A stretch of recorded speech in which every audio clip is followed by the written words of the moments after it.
তোমাদের সাথে একটা মুখরোচক খাবারের রেসিপি শেয়ার করব। চলো, তাহলে আমি প্রথমে ব্রেড নিয়ে নিয়েছি, তারপর হচ্ছে আলুটা আগে থেকে সেদ্ধ করে নিয়েছি। আলুটা হচ্ছে আমি হলুদ দিয়ে সেদ্ধ করেছি, আর পেঁয়াজ দিয়েছি, আর হচ্ছে মরিচ। এখানে আমি গরম মশলার গুঁড়ো দিচ্ছি।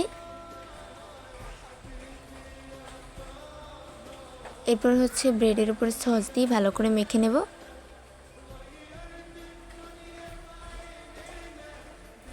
এবার আগে থেকে যে আলুটা মেখে রেখেছিলাম ওটাকে দিয়ে দেবো, সুন্দর করে লাগিয়ে নেবে। এরপর উপরের পাটেও লাগিয়ে নিচ্ছি আমি একটু করে। এই দেখো লাগানো হয়ে গেছে।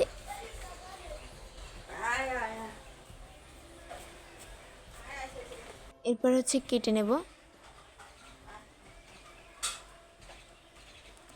আর এটার ভাজার ভিডিওটা আমি দিতে পারিনি। এরকম মানে অল্প তেলে ভেজে নেবে, অতিরিক্ত তেল দিলে আবার ভালো লাগে না।